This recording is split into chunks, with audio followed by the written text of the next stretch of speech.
Join us on the next episode of Givers, Doers, and Thinkers as we speak with David Bobb, president of the Bill of Rights Institute, about how we can enlist public school teachers themselves in the battle for education reform.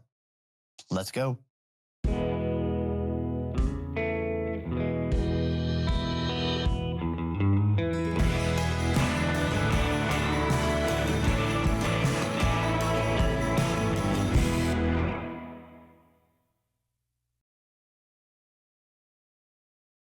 Welcome to Givers, Doers, and Thinkers, a podcast on philanthropy and civil society. I'm Jeremy Beer, and it's great to have you with us.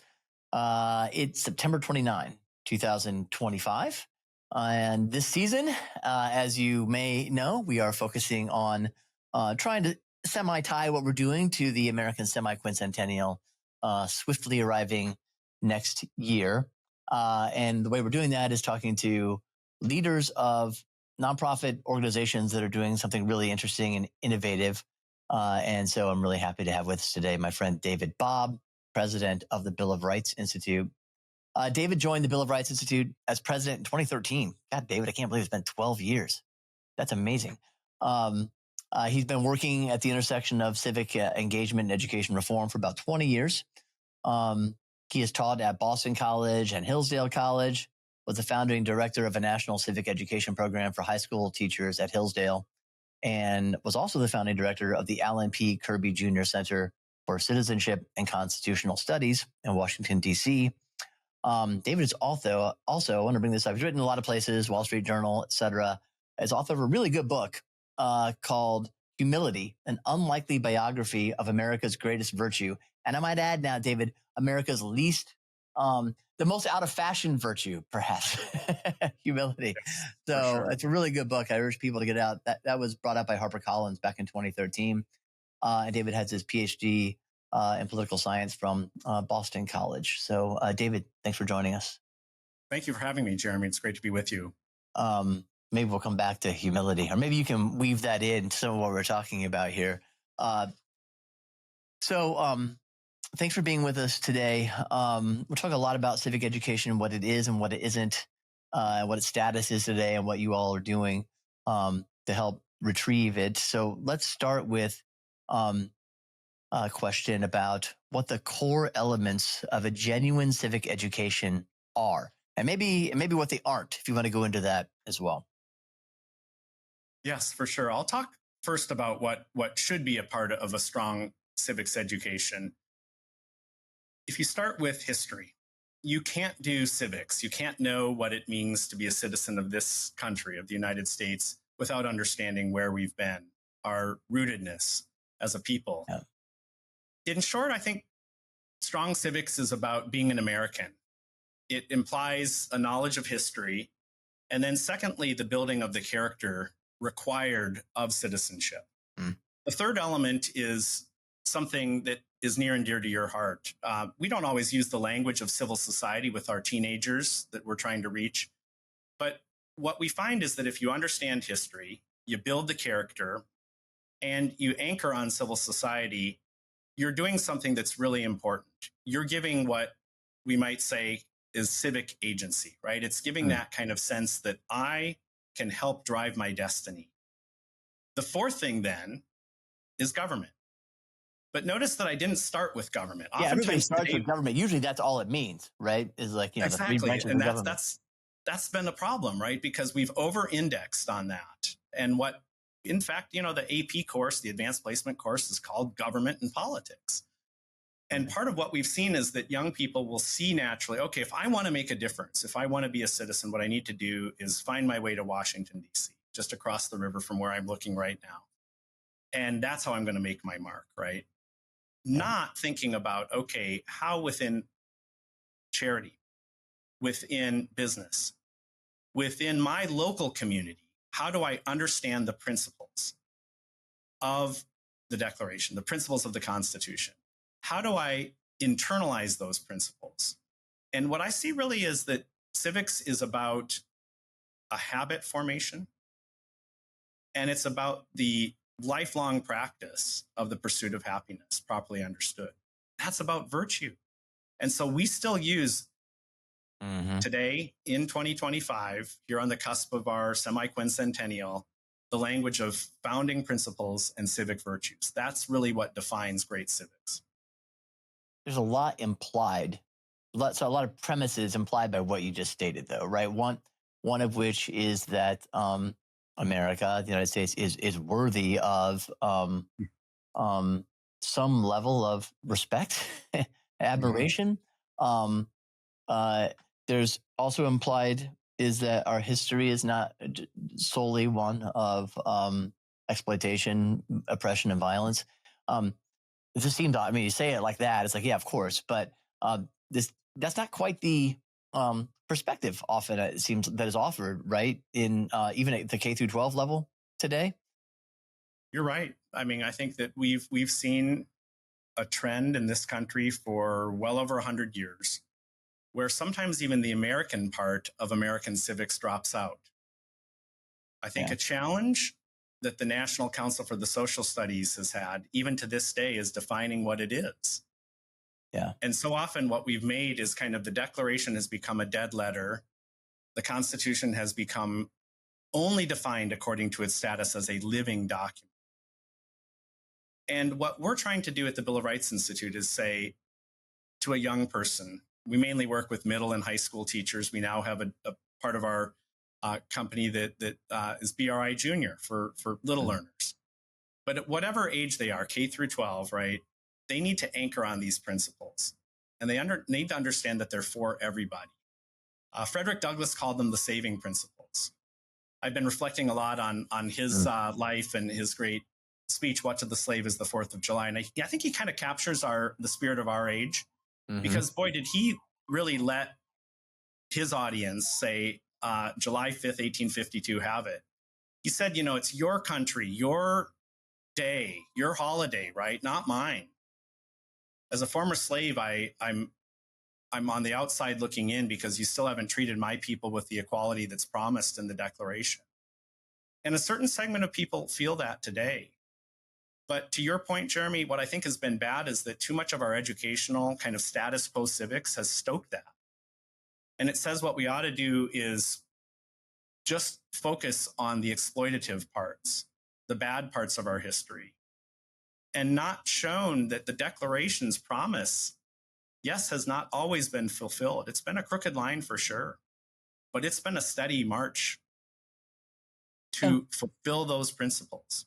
unless people think that, I mean, I think sometimes people might think when they're listening to a conversation like this that what um what you want, what I would want, is some sort of triumphalist, Mm, perfectionist view of American history or the American regime over time. And I just state for the record, that's not the case. We're well aware. Again, the Frederick Douglass more than had a point on July 5th, 1852. There's all sorts of good and bad in mm, American history, and violence and oppression. All that has been there. But lest we think this is just about, oh, we don't have balance. It's right. um, there. I think it's important to understand sort of like the radicalism of the opposite, or an alternative point of view. Mm, That is not just proposed in sort of the faculty lounge at Wellesley, but right. is making its way into K through 12 education and state standards. So, as I mentioned to you before we started recording, first things this is by an author named Catherine Kirsten. She's at the Center of the American Experiment in Minneapolis. I'm sure you're aware of them, David. Mm-hmm. Just a piece that caught my attention just yesterday about new K through 12 ethnic studies standards that are being implemented in California, Washington, Oregon, and Vermont. I think other states maybe too, very soon. And it has things like, what is it here? Kindergartners and first graders are being asked to study resistance, describe how individuals and communities might liberate themselves against power structures and so forth. This is kindergartners and first graders. Just a little later on, in sixth grade, you're learning about the principles, the 13 guiding principles of the Black Lives Matter movement, and about protest art and mediating power. It's just all this sort of Mm-hmm. jargon, Mm-hmm. and it implies too, without probably arguing for, a very sort of dark understanding of of the past generally, and of a very sort of um, grievancy sort of way of understanding kind of human relationships, very Marxist, frankly. I mean, is that stuff, do you regard that as marginal, or is that pretty mainstream? Or I mean, you're in the mix here. Like, how much are you guys pushing against stuff like that, or how much are you just filling a vacuum in what you do? I think the best way to drive out bad content is with great content. And that's Yeah. what we've seen with the quiet kind of revolution of open education resources. Yeah. The Bill of Rights Institute has been the forefront of that movement, which is sometimes known as kind of the supplemental side. Here's the Mhm. thing: a teacher is handed a textbook, usually still by the taxpayer, essentially. And increasingly, though, the contracts are negotiated. You mentioned California. Texas is another big state that kind of dictates what textbooks are adopted throughout the country. The teacher takes the textbook and sets it aside. Oh. That Huh. is an open secret. And they go online. So there's a study from 2019, and our business model shows the same thing. So Nuzella asked the bureaucrats, how much time do the teachers spend in the textbooks? And they said 1 out of 2 days. Wow. The teachers say in that same national survey, it's actually 1 out of 5. Wow. The Bill of Rights Institute is there to fill that void or vacuum, as you Yeah. said, 4 out of 5 days. Now, these mandates, which it is a mandate after all in some of the states that you mentioned, and I read the 1,000 pages that was first put forward in California of ethnic studies standards. Mm. And even for somebody that I've been doing this for 25 years now, that they surprised me in how radical they were. Mm. And they surprised a lot of Californians so much that they had to take quite a step back. Mm. Now, the fact that they still have an ethnic studies requirement points to how fractured our kind of country is. Because ultimately, instead of learning about the potential for being one America, for being Americans united around these principles that we're trying to put into practice, right? That's the whole Mhm. goal here. We have a regime that is self-correcting, and it's based on certain shared ideas wed into a constitutional structure. Mm. And so we think of it as doing whole history, right? You're going to tell the good, the bad, and the ugly. Right. But Howard Zinn and the 1619 Project, all they want to do is the ugly. And then Yeah. furthermore, to impeach the motives. Yeah. So whether it's kindergartners or 12th graders, they're learning that there's no redeeming kind of value in what Yeah. was done in early America, that Right. it was all bankrupt from the start. Howard Zinn used the phrase guns and greed to characterize the American founding. Yeah. And, it wasn't, but, well, it was probably more than a decade ago now, maybe even 15 years. When Zinn was alive, he was asked by Jon Stewart at the height of his popularity, hey, I read your stuff. It's pretty down on the United States. Has there been any improvement here over the last many hundreds of years, even before 1776? Has there been any improvement up to today? Zinn thought for a moment and said, no. Even Jon Stewart stopped for a second and kind of chortled and said, really? Right? There's been no improvement in race relations, no improvement in the Yeah. economic status, right? And Right. so if you give kids a picture of an America that is completely unlovable, Yeah. they will do that. They will unlove it. And that's what we're seeing in droves. But also there's a sort of language of violence. It seems to this Mhm. resistance. Uh, it's it's kind of revolutionary sort of language without maybe using the word revolutionary.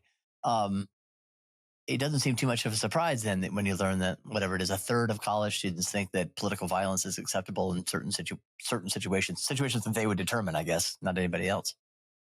Those are alarming stats, and I think they're real. I appreciate you bringing that up, even as troubling as that is. We see here in the wake of Charlie Kirk's assassination the fact that there are not just isolated cases, but it seems like in the numbers that might even bear out that kind of, I don't know if it's 30%, right? Hard to slice and dice exactly what kind of Right. the social media response is. But when you see a figure like that, you have to take it seriously. And the reason that I do is because we've seen those trend lines for quite a while. And it goes to, I'll put another data point out there. So Yeah. the Knight Foundation did a survey a few years ago, and for high school students, 56% felt comfortable disagreeing with one another in class. or with their teacher. That means that 2 out of 5 don't. Right. And so what we're creating is a spirit where sometimes you're getting this steady drip in the culture of how bad everything is. So you're getting a picture of only the ugly. Mm-hmm. You're not learning about the kind of core principles enough. And we're also just shutting down or having a kind of chilling effect on discussion. What we find at the Bill of Rights Institute is that kids want to talk. They have a desperate, deep need, in fact, to reflect on these things. Teachers call it inquiry. Mm-hmm. And it at its best is the heart of a liberal education, right? Think of the disputatio of the Middle Ages, right? That you are challenging your viewpoint. You would insist on or allow for nothing else, right? You'd want your teacher to challenge you. You'd want to challenge your fellow students. And there's a way that we've all too often quashed that kind of young, natural, I think, instinct for wanting to talk about this stuff, for really wanting to dig in and say, okay, let's start with the early days of America and try to break this out. 2/3 of the signers of the Declaration owned slaves. Yet that document stated something that was used by the abolitionists, used by the suffragists, used by the civil rights movement to put an end to practices that were not in full realization of the principle. Right. That, to me, is something that we ought to talk about in class. It goes back to your sort of insistence that history is part of this too. I think it's to be ignorant of history is, I guess, not to understand that the story of humanity is one of not living, not just one of not living up to our ideals, but often not even having ideals, right? Yes. There's no anti-slavery movement among, I'm not pick on anybody, like say, indigenous Native Americans in the 1600s, because they never even occurred to them, right? Slavery is a feature of human society. It's not slavery that's the thing that needs to be explained. It's anti-slavery that is the thing that needs to be explained. That's the weird thing, right? And I think it is this sort of complete divorce from history that they makes it plausible to think that, how terrible our history is for including these, segregation, slavery, et cetera, which is terrible, but it's not unique. That's not what needs to be explained. Yeah, when the founders were trying to figure out what they were doing, David McCullough has a great line about this. It's not like they sat around and said, "Isn't it great being the founders?" Yeah. Right. What they were doing was pioneering. It was sui generis. It was founding work. It was unique. And they knew that they were trying to mount an experiment, but they didn't know if the experiment was going to work. What we often do with our history is a kind of presentism, right? We are caught in our present and we judge everything by that standard. That is what a lot of the textbooks do. And they're so poor, right? They operate with this kind of historiography where it's as if, because we know now, the actors themselves knew then. Yeah. That's boring, right? I mean, that's not good history. What we're trying to do when we write, say, as we have, a comprehensive history of the United States, is hire great historians who can speak without jargon and show the complexities of each era, each situation, make it concrete. The founders were not abstract thinkers. They were concrete thinkers. You're right. They spoke and thought in principles. That's the amazing thing. They were thinking about foundations, but they knew that if they were, as George Washington wrote early in the Constitutional Convention, our job is to lay the foundation. Future generations must raise the edifice. To me, the raising of the edifice is the big part of civics education. Every generation has to be retaught these things and grounded in a rich knowledge of history, and then building the character that's necessary for being great citizens. Hi, I'm Chris Kittemeyer, CEO of AmFel. I'm excited to share that this season of Givers, Doers, and Thinkers podcast is sponsored by AmFel. Whether your nonprofit needs help raising major gifts, building your donor pipeline, or crafting a winning fundraising message, AmFel has the expertise to help your organization thrive. We work with mission-driven organizations across the country to help them raise more money and advance their mission. Learn more at amphil.com. That's AMPHIL.com. I got to get to explicitly to what Bill of Rights Institute does here in a second, but one more question along these lines. Often it seems like we see civic education being not just reduced to government. So the four things that you were talking about, it consists of for you guys: history, character, civil society, government, but to activism in particular. Like that's what civic education is activism, learning how to be an activist. How do you guys think about that? Well, it's just like your previous example, in trying to get kindergartners interested in, breaking Analyzing down power structures, hegemonies, right? I mean, it short circuits the learning process, right? Yeah. I'm a liberal arts guy, and the liberal arts are not political. They're not partisan. They're not ideological. They're anti all those things. What they do is they ground you in a habit of mind and heart that becomes your disposition. And it's trying to go to the core of the thing, right? We're trying to go to the core of these questions. And when you push kids out onto a stage prematurely and say what you need to do is be an activist, and they don't have any knowledge, you are doing them and the country a disservice. There's a great clip, and it's a little bit of a again, one of these kind of troubling YouTube videos to see, but there's a group of kids that trot in with their teachers and some parents in to see Dianne Feinstein, the late senator from California. And they demand of her adoption and a yes vote on a particular piece of legislation, the Green New Deal. She said, that's not how it works here. You can't demand of me that I vote this way because there's a process. And what I thought was so fascinating about this clip is that here she is, a United States senator, inclined to actually like, in a way, what they were talking about, right? She wasn't all the way legislative where they wanted her to be. Right. But Feinstein's point is the point that a lot of teachers make, we find. And this is the good news here. Mm-hmm. Most teachers in America in district schools are not enlisting their students to be activists. They are building knowledge and they're building skills. That's an important point to kind of sit on for a second, though. Let's be clear. Sure. So that you're in the front lines. Yeah. What do you say most? We're not talking 51%. You think it's a very sizable majority, or not so radicalized that they go into the classroom thinking, how can I indoctrinate these kids today? Absolutely. It's not just a slim majority. It's a super majority. And I've seen that over my now 25 years of working with high school and middle school and now elementary school teachers. Yeah, that's great. Sorry, you may continue with your point, David. I cut you off. No, it's because it does, I think surprises, just because, we're trying to figure out as a country, like, what isn't political, what hasn't been politicized. Right. I was giving talks for a while, and I'd ask the audience, is there any part of American life that hasn't become political? And the only plausible answer I heard was Dolly Parton. Right? Last bastion. Yeah. We think of our classrooms, and here's how it kind of plays out. And what I've seen is, okay, sure, there's a certain number of teachers that use that platform that they have, their podium, their bully pulpit, to try to push an agenda.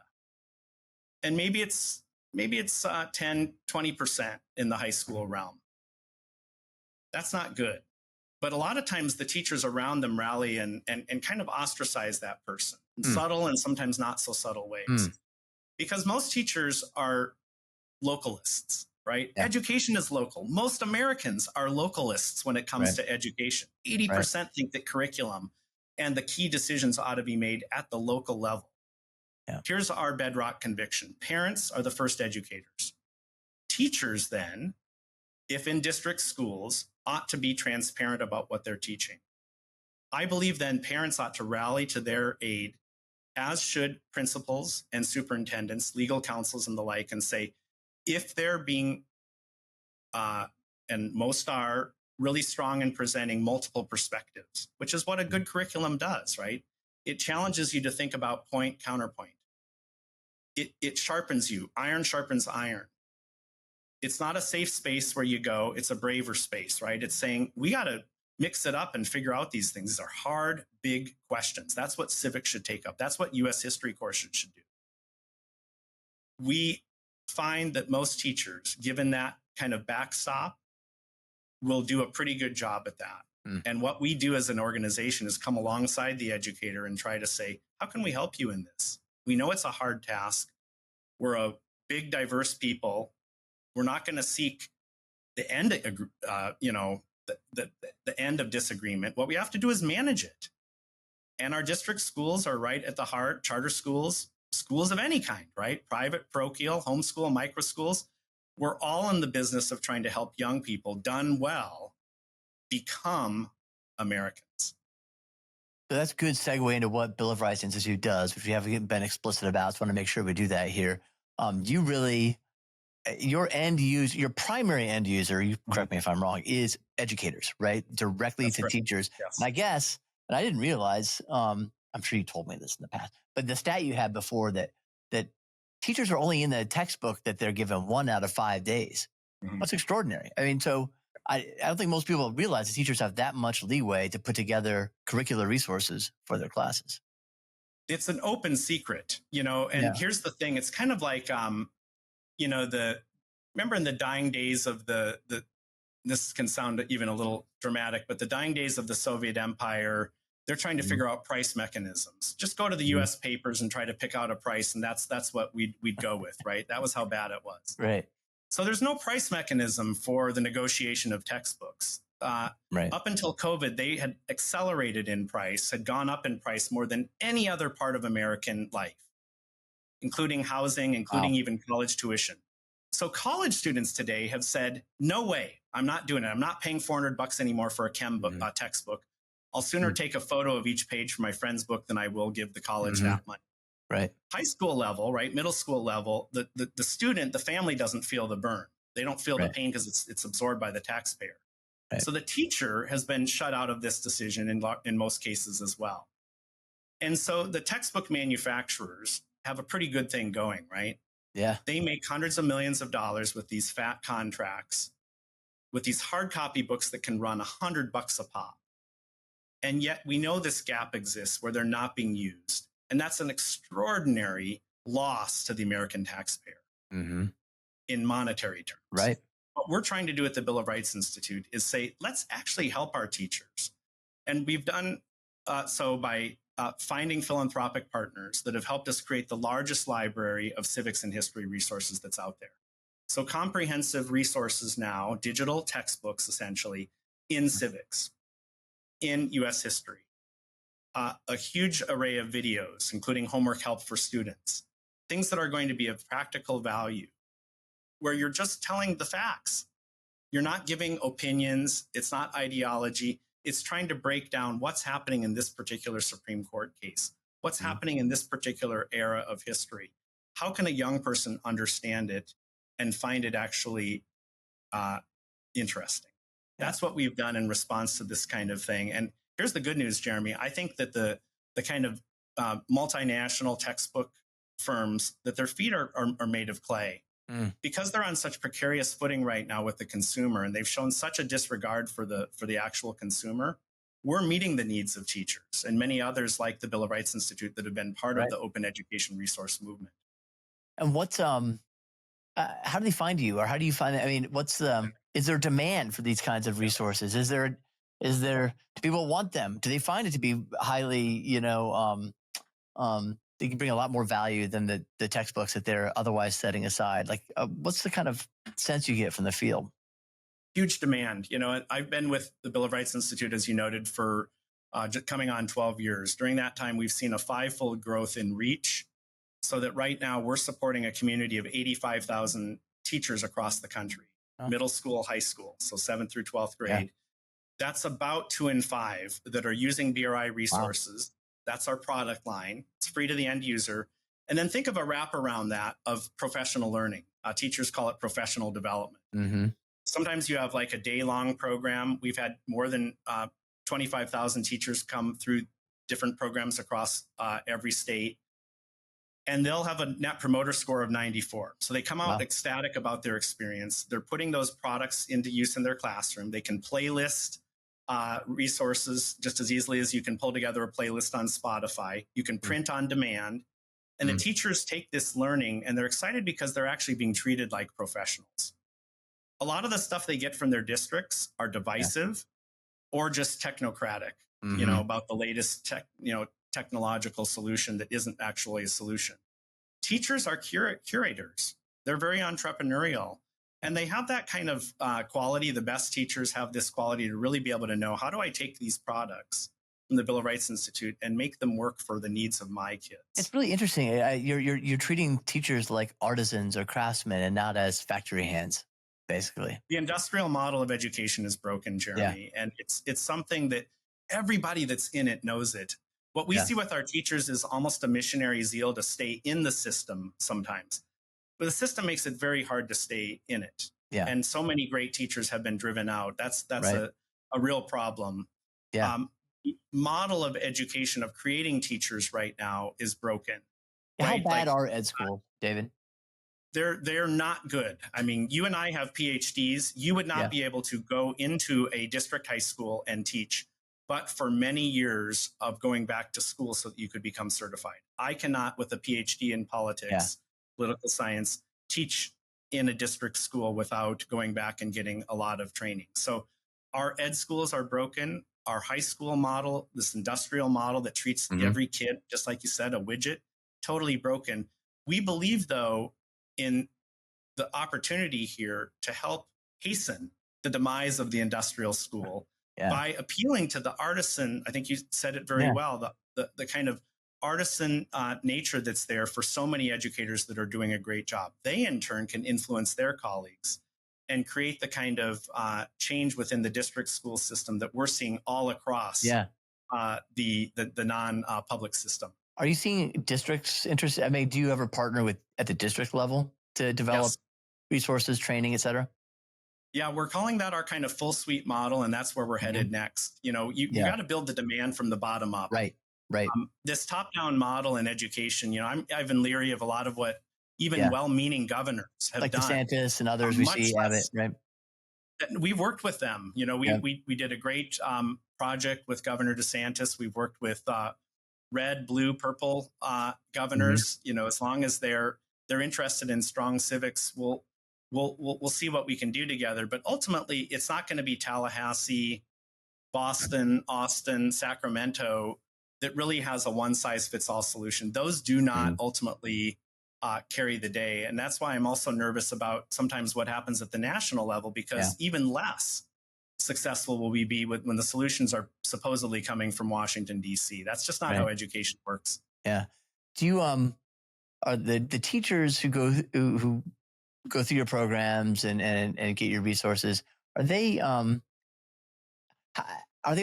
aware how different this is and what they would otherwise be given, or is it part of a hazy, like, oh, it comports more with what I always thought about, America, it just seems more right. More right. I think that what I've learned from teachers is that they're often pillars of their local community. They're involved otherwise in scouts. They coach. They know that the bedrock of our country is at that local level. And that's why I think this is why skills building is an important part of it, right? So we're with E.D. Hirsch in building the strongest content foundation that you can. But then you need to be able to say, how would I disagree well with my classmates? So we're starting debate programs that will help kids understand deliberation in class. How could you take, for example, the great impetus that young people have to build things? Could I start a farmer's market?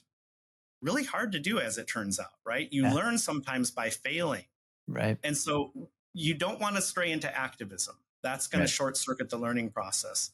But just like a good scouting program or that Tocquevillian art of association, we think there's a place for young people, whether it's in a micro school, a home school, a classical school. We work with a ton of classical schools across the country, or a district school.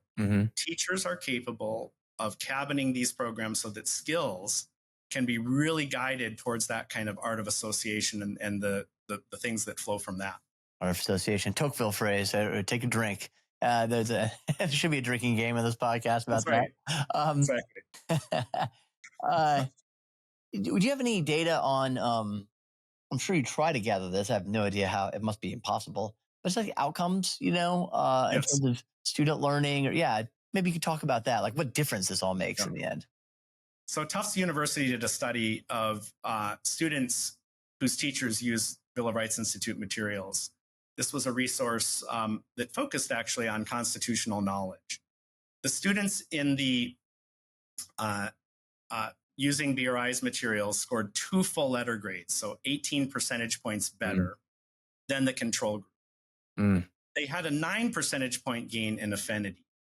Now, affinity is only going to be good as demonstrated action, right? Explain affinity. What's affinity mean? So the idea that they actually are saying, I understand what the rule of law is, Yeah. and that gain is 2 full letter grades. And I think that the rule of law sounds like an attractive thing. Yeah, it's a good thing. It's a good thing, right? So we're trying again, this is about habituation, it's about training. Ultimately, we want to see that demonstrated. But I'll tell you, the problem with civics as a field is that it's mainly counted 2 things over the last 50 years. That's how much do kids vote? And then how do they respond in these environments of kind of mandatory voluntarism, which is service learning. And the problem with service learning is that, best as I can see, a lot of kids come away from that and say, all right, you've made me do this thing.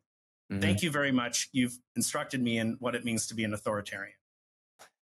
We tell kids we want you to be self-governing, and then we boss them around for 13 years, giving them no say over any part of their education. We're of a different mindset. And so we're trying to build a different knowledge base and skill set, and we do see real results. Johns Hopkins has studied our stuff, Georgetown twice, and we see those same kind of results. That's amazing. Yeah, it's a really different approach to education reform, if I can use that terminology, because you're enlisting teachers into the effort, right? Not there's other efforts which I've always I'm very sympathetic toward. There's the kind of opt-out approach. There's the alternative institutions approach. But this is a sort of reform from within, and it's not a top-down thing. It's by it turns out there's more appetite among teachers themselves to teach better things to their students than I think we realized. What do teachers unions think about you guys? Do they think this is because that is a fairly ideological sort of institution, is my understanding. I would think they would not be on board with the Bill of Rights Institute approach to civics. In various ways they have sought in the past, including in the state of California, control over the curriculum. They don't have it. Yeah. And the truth is that a lot of teachers, do they wake up in the morning thinking, what is my teacher union telling me to do, what to do today? Not really. Right. And they're not, when you look at voting records, teachers as a whole are not that much more left of center than the rest of the populace. So the fact that they're on average $800 taken from their paycheck goes to one political party leaves a lot of people in the teacher rank and file not feeling so great. So what we find is that let's come alongside teachers who are doing great work, and let's let the politicized factions do their thing. We're going to do an end run and serve teachers and our local communities, because that's what really it's going to take, I think. I'll say one other quick thing about this, Jeremy. I think that this kind of effort is a microcosm in a way of our national need. And that is that if you look at Moore and Common's work, they did a great report on the history wars. And they came up with the idea kind of the exhausted majority. I think the same thing exists in lots of parts of American life now, where there's an exhausted majority that says, you know what, I really am not part of an extreme on either end. And I want to find my way back to the principles that made this nation what it is. That doesn't involve a political agenda. It's not an ideology. It's a kind of common sense approach. And we find that in community after community, state after state, that done in a winsome way, this can actually carry the day. Not to say that there's not a struggle here. There is certainly a struggle about ideas. And we've talked about some of that at the top of the podcast. Yes, but it is being generally sort of, but your point is generally a struggle that's being instigated by extreme elements, and that doesn't have that much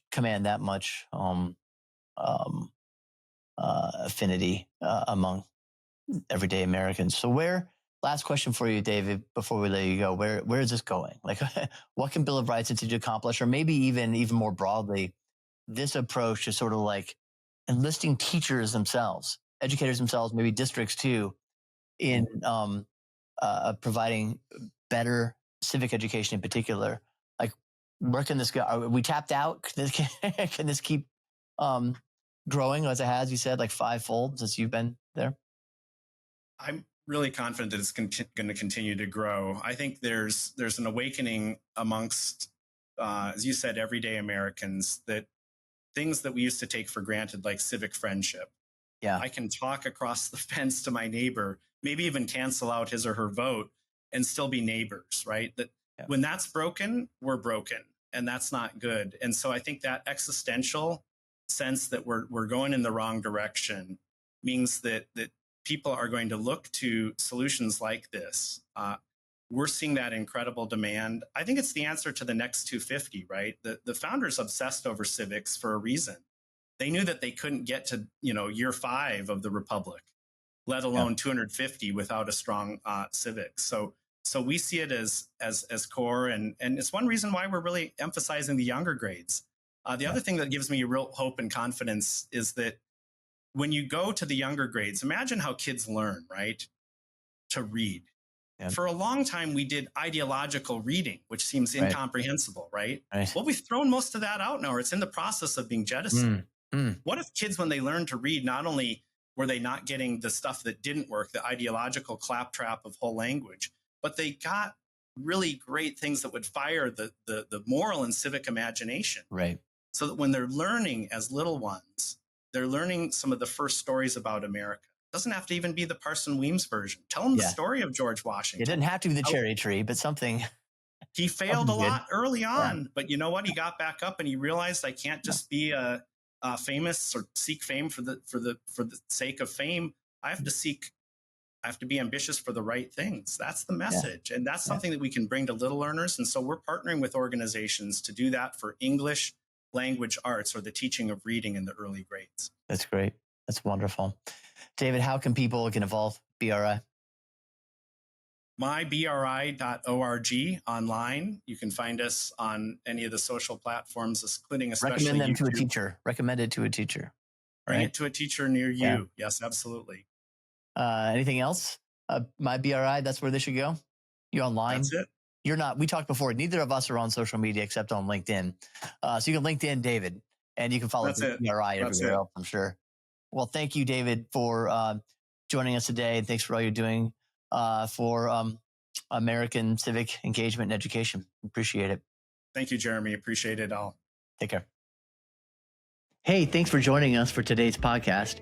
If you enjoyed it, we invite you to subscribe and or rate and or review us on YouTube, Apple, Spotify, or wherever you listen to our podcasts. Thanks a lot.